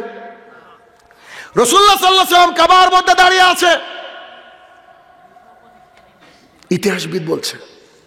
তাকে প্রশ্ন করছে আবু জাহেলের গ্রুপ, বলেন তো বাইতুল মুকাদ্দাসের ধাপি কটা? বাইতুল মুকাদ্দাসের জানালা কটা বলেন আপনি? মানুষের সামনে উল্টো পাল্টা কথা বলা, যেহেতু আপনি অমুক জায়গায় গিয়েছেন তমুক জায়গায় গিয়েছেন, আপনার কোনো কথাকে আমরা মেনে নিই না, আপনি বলেন। রাসূল সাল্লাল্লাহু আলাইহি ওয়াসাল্লাম মুখটাকে তুলে বলবেন আমি জানি না, আর তিনি খারাপ হয়ে যাবেন মানুষের কাছে। তিনি যখন মুখটাকে তুলছেন, জিবরাইল আলাইহিস সালাম বাইতুল মুকাদ্দাস কিনে দাঁড়িয়ে বলছেন বলেন। বুঝতে পারেন না আমার কথা? তিনি বাইতুল মুকাদ্দাসকে নিয়ে বলছে আপনি গুনাহগার বলেন, আপনি আল্লাহর সত্য নবী, আপনাকে যারা মিথ্যা করার চেষ্টা করছে আমি আপনার সাথে আছি, আপনি বলেন। রাসূল সাল্লাল্লাহু আলাইহি ওয়াসাল্লাম গুনলেন আর বললেন এটা হচ্ছে আমাদের নবী। জ্ঞান জানতে হবে। আমরা হচ্ছে মুকাল্লিদ কার? মুহাম্মদ সাল্লাল্লাহু আলাইহি ওয়াসাল্লামের। পৃথিবীর বুকে বিকল্প কোনো রাস্তাই নাই। আল্লাহ রসুল যা বলেছে তার বিপরীত কোনো চলবে না, কোনো কিছু চলবে না। আল্লাহ তাআলা বলেছে মহিলাদেরকে ওয়াকারনা ফি বুয়ুতিকুন্না ওয়ালা তাবাররাজনা তাবাররুজাল জাহিলিয়াতিল উলা, এই মহিলারা শোনো, বাড়ির মধ্যে থাকো, খবরদার জাহালাতের যুগের মতো নিজেকে দেখে বেরিও না, একজন মহিলা দেখাতে পারবে না, এটাই শরীয়ত। আল্লাহ সুবহানাহু ওয়া তাআলা কোরআনুল কারীমের মধ্যে বলছেন আকিমিস সালাহ, তোমরা সালাত কায়েম করো। আল্লাহ সুবহানাহু ওয়া তাআলা বলছেন তোমরা সালাত কায়েম করো, যদি তোমরা সালাত কায়েম না করো তো তোমাকে জাহান্নামে যেতে হবে। আল্লাহ সাল্লাল্লাহু আলাইহি আল্লাহ সুবহানাহু ওয়া তাআলা এই কথাই বলছেন সূরা মুদ্দাসির আয়াত নম্বর 42 এবং 43-এ, মা সালাকাকুম ফিস সাকার ক্বালু লাম নাকু মিনাল মুসাল্লিন। ব্যক্তি সালাত আদায় না করলে জাহান্নামে যাবে, এই কথাই সত্য। হতে পারে কোটিপতি, হতে পারে অর্থবিত্ত, হতে পারে আরবপতি, হতে পারে মিলিয়নারি, যাই হোক না কেন ওকে জাহান্নামে যেতে হবে। আমি আলোচনার বিষয় রেখেছি জ্ঞান। কেন? যদি কিয়ামতের জ্ঞান কারণ না থাকে সে সালাত আদায় করবে না, আর কিয়ামতের জ্ঞান যার থাকবে সে সালাত ছাড়তে পারবে না। আপনি কি দেখেন না রামাদানের সময় ইংল্যান্ডের জমিনে, রামাদানের সময় আমেরিকার জমিনে ইয়াং কিছু ছেলেরা সাথে বেশ দামি ক্যামেরা নিয়ে ক্যামেরা করে, আর রাস্তায় যাওয়া পথচারীকে, মহিলা পুরুষকে ডাকে, please come here, yes do you fast, তুমি কি রোজা আছো? Yes I do. তো বলছে if you break your fast I will give this iPhone 15 Pro Max। তারা বলছে তুমি যদি আজকে রোজাটা ভেঙে ফেলো, এক হাতে পানির গ্লাস, যদি রোজাটা ভেঙে ফেলো তোমাকে 2 লাখ টাকা 3 লাখ টাকা দিয়ে 15 Pro Max দিব। তখন উনি বলছেন ইম্পসিবল, অসম্ভব। আর একজনকে বলছে তুমি কি ভাঙতে পারবা? তো বলছে গোটা পৃথিবী দিয়ে দিলে ভাঙবে তো আইফোন প্রো ম্যাক্স মানে। এটা হচ্ছে মুসলমান। কেন? ও জানে সিয়াম কি জিনিস, বুঝেননি? ও জানে সিয়াম কি জিনিস। এই 2টা পা কত যে কাজের, 2টা চোখ যে কত কাজের, যার নাই তাকে জিজ্ঞাসা করেন সেই বুঝতে পারে। মানুষ বলে না যে যার বাবা নাই তাকে জিজ্ঞাসা করেন বাবা না থাকার কি যন্ত্রণা। কিচ্ছু না। আল্লাহ তাআলার সৃষ্টি থেকে মাত্র বুড়ো আঙুলটা কেটে ফেলে দেখেন তো চলা কত কষ্টকর। গোটা হাতার কোনো কাজ নাই, গোটা হাতের কোনো কাজ নাই। আল্লাহ তাআলা সব দিয়েছে, কিচ্ছু না, শুধু জিভটাকে টেনে বের করে দেন। কথা বলতে পারবো না চেষ্টা করলো। আপনি কি খেয়াল করে দেখেননি পৃথিবীর বুকে 1 মাসে 6 বার ডাক্তার বাড়িতে যাওয়া লাগে। একজন মায়ের পেটে একটা বাচ্চা 9 মাস থাকে, there is no doctor at all. পেটের ভিতরে কোনো চেম্বার নেই, কোনো ডাক্তার নেই। তাদের কোনো ডায়াবেটিস হয় না, তাদের কোনো রোগ হয় না। আল্লাহ তাআলা ন্যাচারাল খাবার দিয়ে রেখেছেন মায়ের পেটে। আপনি আমি কি খেয়াল করে দেখি না আমাদের সমাজে মানুষ সুন্দর হেঁটে চলেছে, কেউ আবার লাঠির উপরে ভর করে চলছে। আমরা শুকরিয়া আদায় করি না। আমরা যদি আল্লাহকে চিনতাম, আল্লাহ সম্পর্কে যদি নলেজ আমাদের থাকতো, তা আমাদের জীবন পরিবর্তন হতো। এই জন্য মিস্টার আলী বলে একজন বক্সিং চ্যাম্পিয়ন ছিলেন, তিনি মারা গিয়েছেন। দেখবেন মিস্টার আলী নাম, খুব কুৎসিত কালো দেখতে। তো তিনি ছোট জাত ছিলেন, ছোট জাত বুঝেন না তো। তিনি বিভিন্ন হোটেলে যখন যেতেন, তিনি কোটিপতি মানুষ, মানে চ্যাম্পিয়ন, মানে বুঝতে পারছেন। তার বংশের কারণে, তার ধর্মের কারণে তাকে অপমান করা হতো। অপমান মানে অন্যরকম অপমান। ওই সব মানুষকে তো সরাসরি অপমান করা যায় না, সিস্টেম তো আছে কিছু। তো তিনি এতটা কষ্ট পেয়েছিলেন, তিনি একদিন বলে যে কোন ধর্মে সবাইকে সম্মান করে। খুঁজতে খুঁজতে খুঁজতে আল্লাহ তাআলা তার হাতে দিয়ে দিল কোরআন। কোরআন এমন একটা ধর্ম, এই ইসলাম এমন একটা জিনিস, কোরআন এমন একটা ঐশী বিধান। একজন রাজা আর তার চাকর পাশে দাঁড়িয়ে পড়েছে সালাত আদায় করতে।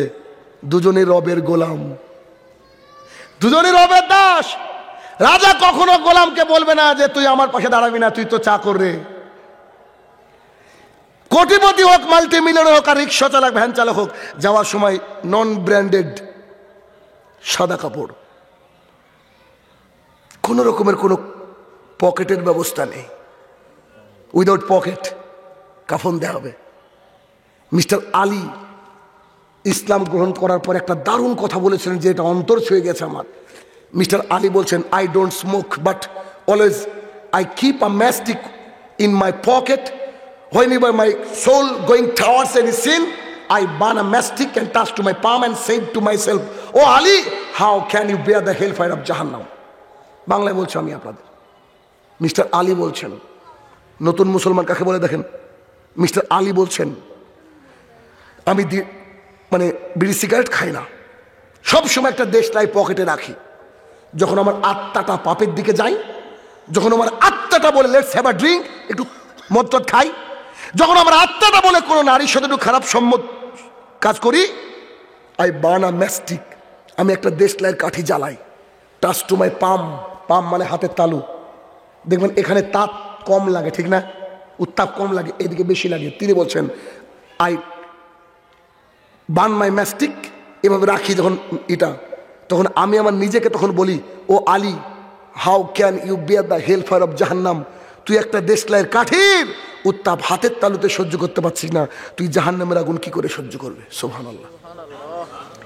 যেই মোহাম্মদ আলীর কারণে লাখো মুসলমান, লাখো খ্রিস্টান, ইহুদি, হিন্দুরা মুসলমান হয়েছে কোথায়? আমেরিকায়।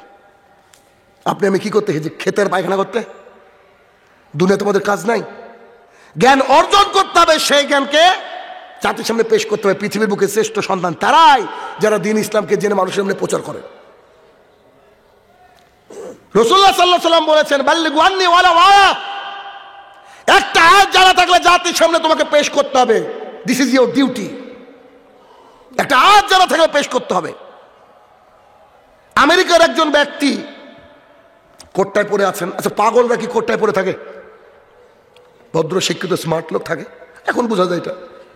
যদিও বাংলাদেশের পাগলরা ব্লেজার পরে, পরে না, সবাই পরে আর কি বলছি। যাই হোক, তো এক মসজিদের সলাৎ শেষ হয়েছে, নামাজ শেষ হয়েছে। শেষ হওয়ার পরে একজন ব্যক্তি এসেছে। অনেক মসজিদে দেখবেন নামাজ হয় আপনার এতে মাইকে, হয় না? অনেক বড় মসজিদ হলে। তো তিনি কোনো কথা বললেননি, সরাসরি এসেছেন, ইমামের কাছ থেকে মাইকটা নিয়েছেন, নিয়ে সূরা ফাতিহা তেলাওয়াত করছেন। কিন্তু তেলাওয়াত শুদ্ধ না, শুদ্ধ না, তেলাওয়াত করে চলে যাচ্ছেন, কোনো কথা নাই। আমি এখন আসি এখানে, আপনি উঠে এসে মাইকটাকে খুলে সূরা ফাতিহা পড়ে চলে যাচ্ছেন, পাগল বলবো না মানুষ? তখন ইমাম সাহেব বলছে, ওনাকে ডাকো ডাকো ডাকো ডাকো, কি ব্যাপার? তো ওনাকে বলছে, প্লিজ কাম হিয়ার। আরে ওকে, আপনি ঠিকঠাক আছেন? আরে ওকে মানে আপনি কি ঠিক আছেন? কি মাথায় সমস্যা নাই তো? তো সিয়াস, আই এম ওকে। তো একটু আগে আপনি এটা কি করলেন? তখন বলছে, আমি কয়েকদিন হলো দিন ইসলাম গ্রহণ করেছি। কয়েকদিন হলো কি করেছি? আমি কয়েকদিন হলো দিন ইসলাম গ্রহণ করেছি। আর গত রাত্রিবেলা একটা হাদিস পড়ছিলাম যে if you know at least one word from the Quran, you have to deliver to the people. আমি গত রাত্রিবেলায়, উনি আরবিতে বলছেন, যে ইংরেজিতে বলছেন, যেটা আমি আরবিতে বললাম, যে কি বাল্লিগু আন্নী ওয়ালাউ আয়া, একটা আয়াত জানা থাকলে কি করো? মানুষকে বলো। তো আমি রাত্রিবেলায় এই আয়াত এটা পড়লাম, পড়া পড়েছি, আরে আমি তো 7টা আয়াত জানি। বুঝেন না? সূরা ফাতিহা করা আয়াত, আমি তো 7টা আয়াত জানি। আল্লাহ বলছেন, আল্লাহ রাসূল বলেছেন তোমাকে পৌঁছে দিতে হবে। তাই আমি দেখলাম এতগুলো মুসল্লি, this is the great chance, that's why I told like that. এটা সুন্দর একটা সুযোগ, এজন্য আমি কি করলাম, কি সূরা ফাতিহার 7টা আয়াতই আমার জানা। আমি জানি শুদ্ধ হয়নি, বাট আমি এটাকে বলেছি। সুবহানাল্লাহ। আপনি কল্পনা করেন, এইরকম ব্যক্তির মতো যদি আমরা হতাম আল্লাহর জমিনে, তাহলে আমাদের সমাজে মানুষ পরিবর্তন হতো। আপনি যখন সালাত আদায় করতে যাচ্ছেন, আপনার পাড়া প্রতিবেশী চাচা, কাকা, মামা, খালু চায়ের দোকানে বসে আছে, আপনি কেন তাকে বলেন না যে আল্লাহ কোরআনে বলেছেন 82 বার আকিমিস সালাহ, সালাত কায়েম করো। আল্লাহ বলেছেন যাদের মধ্যে সালাত নাই সে ব্যক্তি জাহান্নামে যাবে। চলেন ভাই আমার, কাকা আমার, চাচা, মামা, যেই হোক, চলেন না সালাত আদায় করি। সমাজ পরিবর্তন হবে না? নিশ্চিত হবে। কয়েকজন মানুষই খারাপ থাকে ভাই, সবাই খারাপ না। সমাজে সবাই খারাপ না, 2-1 থাকে শয়তান, তাদের জন্য তো জাহান্নাম আছে, অসুবিধা কি? তাহলে কি করতে হবে বলেন?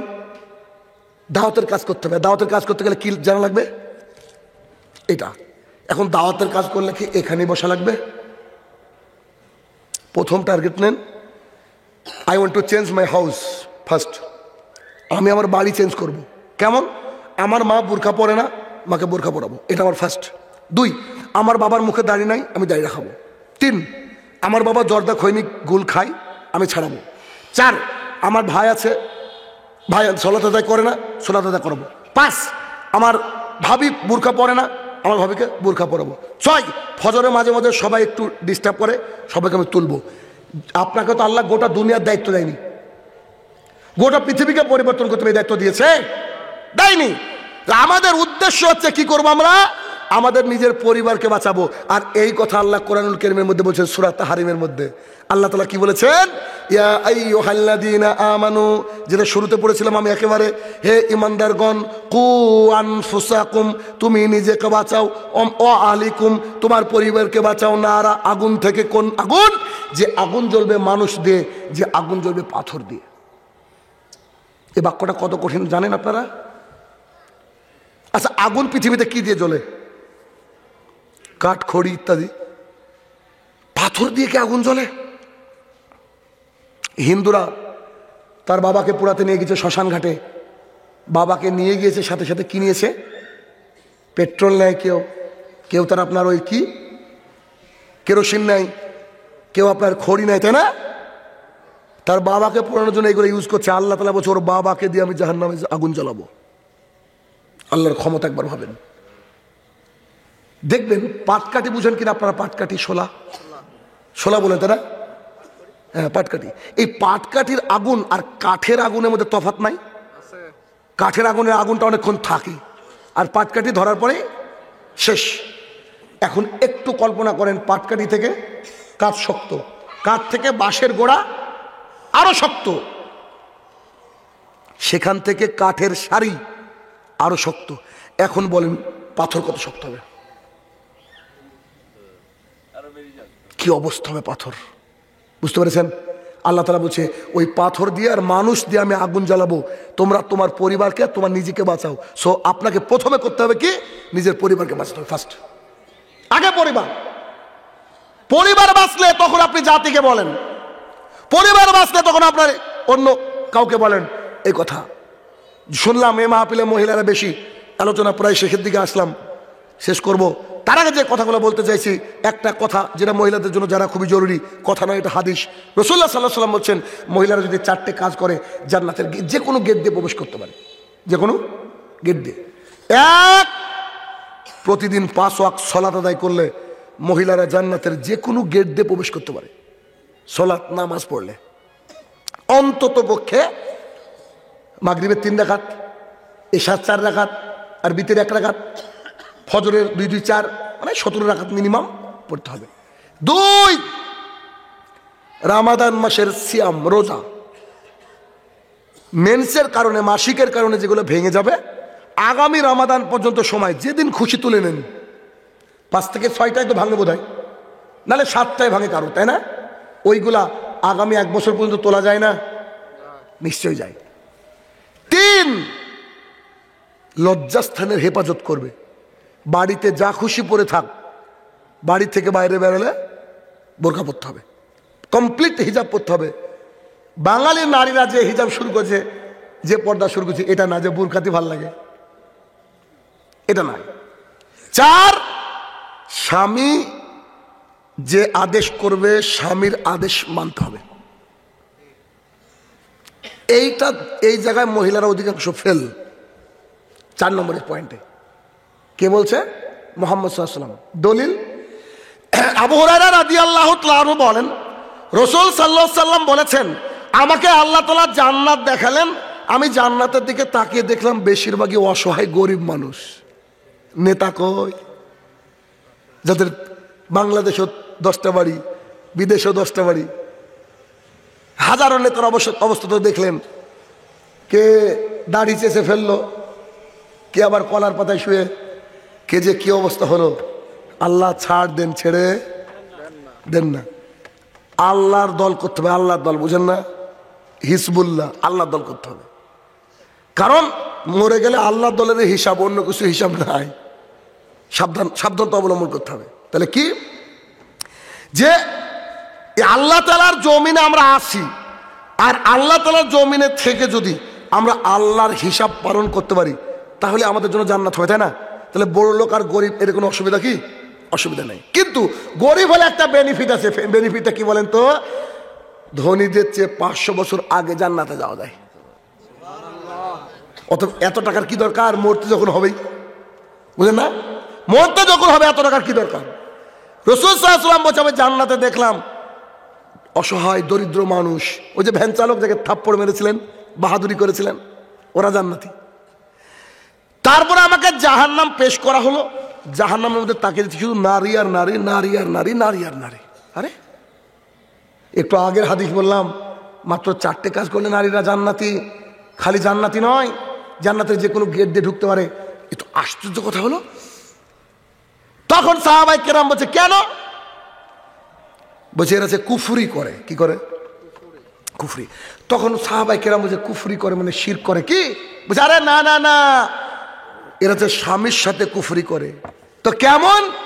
তুমি সারা জীবন দিয়ে আসবা, একদিন সামান্য জিনিস না দিলে বলবে তুমি আমার কথা কবে শুনলা। আরেকটু ক্লিয়ার করে বলি, উদাহরণ দিই।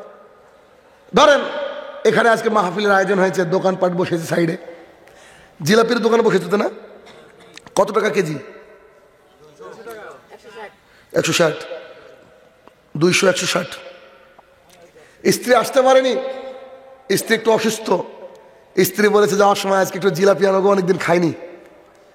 আমার বক্তৃতা শোনার পর জিলাপি টিলাপি মাথায় উঠেছে, আউট। তো করেছে কি, ঠিক আছে, বাড়িতে চলে গেছে জিলাপি ছাড়া। খোলো, বাড়িতে এসেছি। দরজা খুলে প্রথমে লাইট মেরেছে স্বামীর হাতে। কি গো, হাত ফাঁকা কেন? আরে ছি ছি ছি ছি ছি, তোমার জিলাপির কথা ভুলে গিয়েছি গো। তখন চট করে আপনার স্ত্রী প্রথম কথা, তুমি আমার কবে কথা শুনলা? 40 বছর শেষ এক জিলাপিতে, বুঝলেন? 100-150 টাকায় 40 বছর শেষ। প্রশ্ন আছে নাকি ভাই? হ্যাঁ থাকলে দিয়ে দিন, তাড়াতাড়ি শেষ করবো। কথা বুঝলেন? 160 টাকার জন্য কি করলো? কারোর 20 বছর, কারোর 30 বছর, কারোর 40 বছর নাই, অথচ কিছুদিন হলে রুলিবেলা করে দিয়েছে না 8 লাখ টাকা দিয়ে। কোনো মূল্যই নাই। তো ভাইরা আমার, মহিলাদেরকে একটু বেশি বেশি করে জ্ঞান দেওয়ার চেষ্টা করতে হবে। জুমার খুতবায় মহিলাদেরকে মসজিদে নিয়ে যাওয়ার চেষ্টা করেন, সবচেয়ে উত্তম জায়গা ওইটাই। জুমার দিনে আজান কয়টা? আমাদের এখানে 2টা আজান হয়। ভাইরা আমার, জুমার দিনে আজান হচ্ছে 1টা। এখন প্রশ্ন হলো 2টা আজান কেন হয়? মনটাকে একটু উন্মুক্ত করে শোনেন। কারণ যারা 2টা আজান হয় তারা আমাকে 20,000 টাকা দিবে না, আর যারা 1টা বলা তারাও আমাকে ঘুষ দিয়ে রাখেনি। আমি নিরপেক্ষভাবে উত্তর দিচ্ছি, ভালো করে বুঝবেন কথা। রাসূলুল্লাহ সাল্লাল্লাহু আলাইহি ওয়াসাল্লামের জামানায় জুমার আজান হতো 1টা। আবু বকর রাদিয়াল্লাহু আনহুর জামানায় জুমার আজান হতো 1টা। উমর ইবনে খাত্তাব রাদিয়াল্লাহু আনহুর জামানায় আজান হতো 1টা। উসমান রাদিয়াল্লাহু আনহুর জামানায় নামাজের সংখ্যা অনেক বেড়ে গেল। 1450 বছর আগে যাওয়ার কথা বলছি, মাইক ছিল না তখন। উনি বিচক্ষণ মানুষ, বুদ্ধিমান মানুষ, উনি বললেন শোনো, মসজিদে একটা আজান দাও, আর বাজারে যেখানে ভিড় থাকে ওখানে একটা আজান দাও। কারণ ঘড়িও নাই, কিছুই নাই, মানুষ কি করে বুঝবে? আজান দিলে তখন কি হবে? মানুষ আসবে, এসে সালাত আদায় করবে। এই জন্য উসমান রাদিয়াল্লাহু আনহু তার জামানায় 2টা আজান শুরু করেছিলেন। কথা কি বোঝা গেল? তিনি করেছিলেন কি নাই তার ঘাটতিতে? মাইক নাই তার। এখন আমরা মসজিদ থেকে আজান দিলে কি বাজার অবধি যাই? যদি যাই তো আলহামদুলিল্লাহ, আর যদি না যাই, যদি মনে করেন যে উসমানের সুন্নতকে জারি করবেন, তাহলে মুখেও এখানে দিবেন আর বাজারও দিবেন। এটা নিয়ে আলেমদের মধ্যে বিতর্ক রয়েছে। কেউ বলেছে জায়েজ, কেউ বলেছে জায়েজ না। আর আমি আপনাকে সলিউশন দিলাম যে কেন তিনি চালু করেছিলেন। তার সাবস্টিটিউট মাইক আমরা পেয়ে গেছি। উদ্দেশ্যটা ছিল যেন সবাই আজান শুনতে পায়। আলহামদুলিল্লাহ এখন মাইকের মাধ্যমে সবাই আজান শুনতে পায়। অতএব একটা আজান দেওয়ার বিকল্প কোনো রাস্তা নাই, একটাই হবে। কথা কি বোঝা গেল? তাই বলে আবার যারা 2টা বলেছে তাদের সাথে সংঘর্ষ লাগিয়েন না। এমনি মুসলমানের হাল হকিকত খারাপ, গোটা বিশ্ব জুড়ে আকাশ পর্যন্ত পৌঁছে গিয়েছে, আর মুসলমানরা তালাকের ফতোয়া নিয়ে ব্যস্ত। যদিও একটা মজার ঘটনা মনে পড়লে একটু বলি, এক মিনিটে একটা ঘটনা হবে, বুঝেন, যদি একটা এটা জানা দরকার আমাদের। কি, একজন খুব পণ্ডিত আছে, কিছু পণ্ডিত আছে নামাজ টামাজ কিছু পড়ে না, আসলে নাই পাড়ায়, খুব পণ্ডিত। এরকম একটা পণ্ডিত এসে বলছে, মাওলানা সাহেব কি করেন? তো বুখারীর দাস দি। ও বাবা, মানুষ বিজ্ঞান চর্চা করতে করতে চাঁদে পৌঁছে গেল, আর আপনি বুখারী নিয়ে পড়ে আছেন। তখন মাওলানা সাহেব বলছে যে এক সৃষ্টি আর এক সৃষ্টির কাছে পৌঁছেছে, তারপর বাহাদুরির কি আছে? বুঝলেননি? যিনারা গবেষণা করছেন তারা আল্লাহ সৃষ্টি, আর চাঁদ আল্লাহর সৃষ্টি না, বুঝি এক সৃষ্টি আর এক সৃষ্টির কাছে পৌঁছেছে, এতে আবার ঘাবড়ানোর কি আছে, আনন্দের কি আছে? তো বলছে যে আপনারা বুখারীর দাস দেন। তখন সেই ইমাম সাহেব বলছে, শোনেন আপনাকে আর একটা কথা বলে যে কাজে লাগবে। সেটা কি? পৃথিবীতে বর্তমানে সবচেয়ে অভাগা কে জানেন? বুঝে কে? বুঝে আপনি। ওই লোককে, পণ্ডিত লোককে। আমি অভাগা মানে? বলছে আপনি গবেষণা করে না চাঁদে পৌঁছালেন, না বুখারীর দাস শুনে হেদায়েত পেলেন। আপনি ওদিকেও নাই এদিকেও নাই, আপনার চেয়ে দুঃখী মানুষ পৃথিবীতে নাই। কথা বুঝেননি? তা আমরা ওই সমালোচনার দিকে যাব না, কারণ মুসলমানের হাল এমনি খারাপ। যদি কিছু মাসালা হয়, যেটা সমঝোতা হয় সেটা করে নেন, সেটা উত্তম। কথা বোঝা গেল কিনা?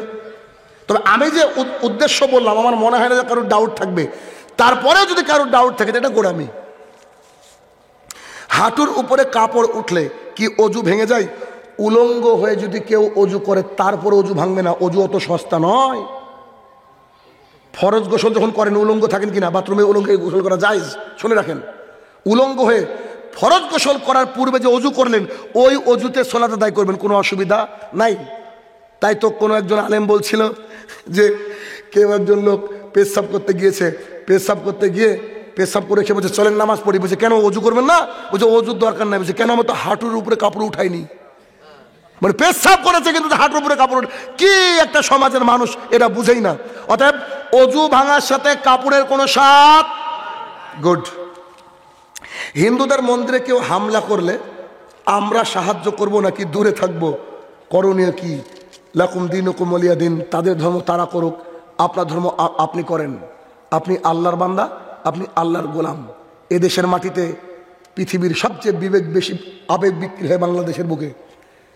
আমি মনে করি এটা বাংলাদেশের লোক খারাপ মনে করলো একথাই সত্য যে পৃথিবীতে সবচেয়ে আবেগ এই দেশে আছে। তুমি হিন্দুর মসজিদ মানে মন্দির পাহারা দাও আর মুসলমানের মসজিদ ভাঙো, বেটা তুমি মুসলমান আছে না এদেশে? তাহলে খবরদার, এগুলো কি ফাজলামি? আপনার আল্লাহর ইতাত করেন। আল্লাহ বলেছে মন্দির পাহারা দিতে, এগুলো ভালোবাসা না, এগুলো ভণ্ডামি। মোহাম্মদ সাল্লাল্লাহু আলাইহি ওয়াসাল্লাম পিতা জান্নাতি নাকি জাহান্নামী? জাহান্নামী। কষ্ট হচ্ছে? এখন বলেন আমার বাপ বক্তা না? বক্তা না? আমার বাপ বক্তা? তো জীবনে রোববারও স্কুল যায়নি, শুক্রবার স্কুল যায়নি। মূর্খ মানুষ আমার আব্বা। তার মানে আমি বক্তা হলে আমার আব্বা বক্তা হবে? আমি তো ইংরেজি শিক্ষক, আমার আব্বা স্কুলে যায়নি কোনোদিন। ভাই মুসলিম শরীফের হাদিসটা বলে দিন, এটা আপনাদের রাগ হবে কেন? আরে আল্লাহ রসুলের বাপকে জান্নাতে পাঠিয়ে দিল, জাহান্নামে পাঠিয়ে দিল। তাই বলি দেখেন, জনক ব্যক্তি এসে বলছেন রসুল সাল্লাল্লাহু আলাইহি সাল্লাম আয়না আব্বুকা, আমার আব্বা কোথায়? তোমার আব্বা কবে মারা গিয়েছে? জাহালাতের জামানায়, ইসলাম গ্রহণ না করে। বলছে হুয়া ফিন্নার, সে জাহান্নামী। তো তিনি কাঁদতে লাগলেন, নিজের বাবা জাহান্নামী হলে কাঁদারই কথা, কাঁদতে লাগলেন। তখন মোহাম্মদ সাল্লাল্লাহু আলাইহি ওয়াসাল্লাম শোনো শোনো শোনো, জিয়া রাসূল বলেন আবুকা ও আবি ফি জাহান্নাম, আমার বাপ আর তোমার বাপ উভয় জাহান্নামে। মুসলিম শরীফের হাদিস। পীর যারা তারা বলে যে আল্লাহ রসুলের মা বাপকে নাকি পরে তুলে কালেমা পড়ানো হয়েছে, কি সহ্য লিবে কথা? একেবারে নগদ মিথ্যা কথা। অতএব যারা ইমান আনেনি তারা জাহান্নামী, নবীর পিতা হোক আর যাই হোক না কেন। কিয়ামতের মাঠে ইব্রাহিম আলাইহিস সালাম তার বাবাকে ছুঁড়ে জাহান্নামে ফেলবে, পশুর মতো হবে তার বাবা, আজর।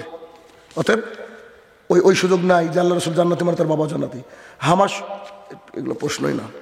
এখনকার ছেলে মেয়েরা মা বাবার সাথে খারাপ আচরণ করে, এর ভয়াবহতা সম্পর্কে কিছু বলেন।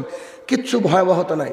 আল্লাহ তাআলা কোরআনুল কারীমের মধ্যে বলছে তোমাদের মা বাবা উভয় অথবা একজন যদি বার্ধক্যে উপনীত হয়, বয়স হয়ে যায়, তাদের সামনে উফ এই শব্দটুকু করতে পারবো না। এবার বুঝো কি? তোমার মা বাপ হচ্ছে জান্নাত, তোমার মা বাপ হচ্ছে জান্নাত, তোমার মা বাপ হচ্ছে জান্নাতের দরজা। এখন তোমার যদি ইচ্ছা হয় যে জাহান্নামে যাবো, তো তাদের সাথে খারাপ আচরণ করো। তোমার মা বাবা যদি সমস্ত সম্পদ থেকে তোমাকে তাড়িয়ে দেয়, তাও তাকে দেখলে বলতে আসসালামু আলাইকুম আব্বা কেমন আছেন। আচরণ খারাপ করা যাবে না। মা বাবাকে কষ্ট দিয়ে জান্নাত যাওয়া যাবে না। ব্যাস, এবার ক্লিয়ার। আমাদের এলাকায় সুদ, ঘুষ, জুয়ার কার্যকলাপ অনেক বেশি। এ সম্পর্কে কিছু বলবেন? সবগুলো হারাম। এগুলো খেলে, এগুলো রাখলে জান্নাতে যাওয়া যাবে না। মুসলিম শরীফ রাসূল সাল্লাল্লাহু আলাইহি ওয়াসাল্লাম বলছে ইন্নাল্লাহা তাইয়্যিবুন লা ইয়াকবালু ইল্লা তাইয়্যিবা। আমাদের বাথরুম আর গোসলখানা একসাথে, এখন ওই জায়গায় অজু করা যাবে কি? জি, এখন প্রায় সবারই এক অজু করা যাবে। বিসমিল্লাহটা একটু আসতে বলবেন, অসুবিধা নেই, অজু করা যাবে ইনশাল্লাহ। জিনসিন কোম্পানিতে কাজ করা যাবে কিনা? জিনসিন মানে ও আচ্ছা আচ্ছা, হ্যাঁ, না দেখেন, যৌন উত্তেজক যদি ট্যাবলেটের কোম্পানি হয়, এটা যদি খারাপ কাজে অধিকাংশ ইউজ হয় তো সেখান থেকে দূরে রাখেন। আল্লাহর জমিটা অনেক বড় ভাই, অনেক বড়। চাঁদপুর থেকে লিখে এনে বিক্রি করেন, ওটাই ভালো হবে। কি দরকার? বিয়ে করতে চাই, দোয়া করবেন যাতে করে ফিতনা থেকে বাঁচতে পারে। আপনার বাপের নাম্বারটা দিন। ও, এটা হাদিস আছে, মজাদার, বলে দিই। রাসূলুল্লাহ সাল্লাল্লাহু আলাইহি ওয়াসাল্লাম বলছে 3 শ্রেণীর মানুষকে আল্লাহ তাআলা বলছেন তাদেরকে সাহায্য করা আমার উপরে ফরজ। সুবহানাল্লাহ। কে বলছেন? কে বলছেন? আল্লাহ। আল্লাহ তাআলা বলছে 3 শ্রেণীর মানুষকে সাহায্য করা আমার উপরে ওয়াজিব, আমি তাকে সাহায্য করবই করব। তাদের মধ্যে এক শ্রেণী হচ্ছে ওই ছেলে যে নিজেকে কন্ট্রোল করার জন্য বিয়ে করতে চায়। সুবহানাল্লাহ। আর ওর বাপ বলে যে নিজের পায়ে দাঁড়া, তো তোর পায়ে দাঁড়িয়েছে নাকি রে বাপ? ছেলের পাপ নিয়ে কাঁধে যেতে হবে বাবাকে, যে বাবা ছেলের বিয়ে দিতে চাই না। আমি তো খালি ভাবি ছেলের আরেকটু বয়স হলে বেটা চলো, আমি আমার পাপই পারবো কিনা জানি না জান্নাতে যেতে। আবার তোমার পাপ, ছেলে যত রাত্রিবেলা ফেসবুকে জেনা করবে অত পাপর বাবার অ্যাকাউন্টে ঢুকবে। এখন বাবার উচিত কি বুঝেন? বাবা যদি মনে করে যে না আমার গোড়া নিতে ভালো লাগে তো নিক। স্বামী যদি স্ত্রীকে আদেশ করে সেটাকে কতটুকু গুরুত্ব দিয়ে বলা উচিত, এটা একটু আগেই দিন, এটা একটু আগে বলেছি যে স্বামী 4টে কাজ করলে জান্নাতের যে কোনো গেট দিয়ে ঢোকা যায়। এখন যদি কাজ না করে, আদেশ না মানে, তাহলে জান্নাতের গেট দিয়ে ঢোকা সোজা কথা। আমার মনে রাসূল সাল্লাল্লাহু আলাইহি ওয়াসাল্লাম আল্লাহর নামে খারাপ চিন্তা সে করণীয় কি? আস্তাগফিরুল্লাহ। সবসময় আস্তাগফিরুল্লাহ ওয়া আতুবু ইলাইহি, আস্তাগফিরুল্লাহ আল্লাযী লা ইলাহা ইল্লা হুয়াল হাইয়ুল কাইয়্যুম ওয়া আতুবু ইলাইহি, এরকম করে নানান যে জিকিরগুলো আছে, বেশি বেশি তওবা ইস্তেগফার এগুলো করবেন। কিছুদিন করেন আর বাড়িতে সূরা বাকারা চালিয়ে রাখবেন, রাত্রিবেলা ঘুমানোর সময় হয় পড়বেন, নাহলে মোবাইলে চালিয়ে দেবেন সূরা বাকারা, দেখবেন আস্তে আস্তে ঠিক হয়ে যাবে। শয়তান সবসময় চায় যে ইসলাম থেকে আমাদেরকে বের করে নিয়ে আসতে। শ্বশুর বাড়ি থেকে যেমন টাকা বা ঘরের জিনিসপাতি খুশি হয়ে দিলে নেওয়া যাবে কি? যদি সত্যি খুশি হয়ে দেয়, যদি সত্যি খুশি হয়ে দেয়, এটা হাদিয়া। হাদিয়া যে কেউ নিতে পারে, তবে বিয়ের সময় কেউ খুশি হয়ে দেয় না, সব চাপেই থাকে। যতই বলে বাবা একটা রয়্যাল এনফিল্ড দিব, বেটা একটা মার্সিডিজ বেঞ্চ দিব, তুমি টেনশন করিও না, আমার কোনো অসুবিধা নাই, 300 বরযাত্রী খাওয়াবো, এ মিথ্যুক। সারা জীবনে 70 জন ভিখারিকে খাওয়াইনি, বলছে 300 লোককে খাওয়াবো। কেন? চাপে আছে, মেয়েটা একটু ভালো থাকবে, বুঝেননি? অতএব বিয়ের দিনে নেওয়া যাবে না। পরবর্তী সময় যদি কোনো গিফট দেয়, গিফট, তাহলে সেটা নিলেন, সেটা ভিন্ন কথা। তবে বর্তমান সমাজের বিষয়টা কি? মা বাবা মনে করে আমার মেয়েকে বিয়ে দিলাম ওই বাড়িতে গিয়ে যদি আমার মেয়েটা অশান্তিতে থাকে কি করব, এই জন্য তারা কি করে এটা দেয়। বেটা ছেলের সাথে বিয়ে দেন, অসুবিধা নাই, বুঝলেন না? বেটা ছেলে তো সব কিছু থাকবে। আমার ছেলের 11 বছর বয়স, তার ঘরের প্রায় জিনিস আমরা করে রেখেছি, কি করতে নেব? যদি দিতে চাই তো বলবো যে তাহলে দেখেন জায়গা আছে ঘরে, বলবো জায়গা নাই, দিয়েন না। কথা বোঝেননি? মজা করে বললাম। অর্থাৎ নিজে সব কিছু করে দেন, সন্তানকে ফিটফুল করে দেন ফর ম্যারেজ। বোঝা গেল কথা? এগুলো নেবেন না। সমাজ থেকে সুদ লেনদেন কিভাবে দূর করা যায়? সুদ মুক্ত সমাজ গড়তে গেলে করণীয় কি? সুদ মুক্ত সমাজ গড়তে গেলে করণীয় হচ্ছে দুটো। এক, আল্লাহর কোরআন এবং রসুলের হাদিসকে ভালো করে বুঝতে হবে। একটা হাদিস বলবো, কোরআনে একটা আয়াত বলবো। যদি মানুষ বুঝতে পারে তাহলে এই সমাজে সুদ থাকবে না, ঘুষ থাকবে না ইনশাল্লাহ। আয়াত কি? আল্লাহ তাআলা বলেন, ইয়া আইয়ুহাল্লাযীনা আমানু ওয়াদারু মা বাকিয়া মিনার রিবা। ও আমার দুনিয়ার মুমিন বান্দারা, তোমরা শোনো, তোমরা সুদ থেকে দূরে থাকো। ইন কুনতুম মুমিনিন, যদি তোমরা মুমিন হও, যদি তোমরা কি হও? মুমিন হও। আয়াতটা নাজিল করছে কে? আল্লাহ কি জানে না যে পাবনার মানুষ সব সোজা না? শাইনুর আমার কথা বলে গেল আর ছেড়ে দেবে, অত ভালো মানুষ আল্লাহ জানে না? একই আয়াত আল্লাহ তাআলা বলছে, ফাইল্লাম তাফালু, আমার এই আয়াতকে মাথায় রেখে তোমরা যদি সুদ থেকে দূরে না থাকো, ফাদানু বিহারমি মিনাল্লাহি রাসূলিহি, তোমরা জেনে রাখো আমি আল্লাহ আর আমার রসুলের সাথে যুদ্ধের ঘোষণা দিয়ে দিলাম। যার বাড়িতে সুদঘুটের ব্যাপার আছে সেই ব্যক্তির সাথে আমি আর আমার রসুলের সাথে যুদ্ধ শুরু। পৃথিবীর কেউ আছে নাকি আল্লাহ এবং আল্লাহ রসুলের সাথে যুদ্ধ করবে? যার বাড়িতে আশাবেকের কারবার আছে, যার বাড়িতে ডেস্টিনি রয়েছে, যার বাড়িতে এই ধরনের কাজ আছে, সে আল্লাহ এবং আল্লাহ রসুলের সাথে যুদ্ধের এলান দিয়ে দিয়েছে। এখন বুঝেন, এখন বুঝেন আপনি কি করবেন। 2 নম্বর হাদিস, যে হাদিসটা বলতে আমার ঘেন্না লাগে, আমার কষ্ট হয় ভেতর থেকে, তারপর হাদিসটা আমি বলি। আবু দাউদের হাদিস, রাসূলুল্লাহ সাল্লাল্লাহু আলাইহি ওয়াসাল্লাম বলছেন 1 টাকা সুদ খেলে 70টা পাপ হয়। আল্লাহ রসুল কি 1 টাকা বলেছেন? 1 দিরহাম বলেছেন। আপনাকে বোঝানোর জন্য 1 টাকা কথা বোঝা গেল। 1 টাকা সুদ খেলে 70টা পাপ হয়। কটা পাপ? সবচেয়ে নিচের পাপ হচ্ছে নিজের মায়ের সাথে জেনা করে যত পাপ, 1 টাকা সুদ খেলে সর্বনিম্ন পাপ তাই।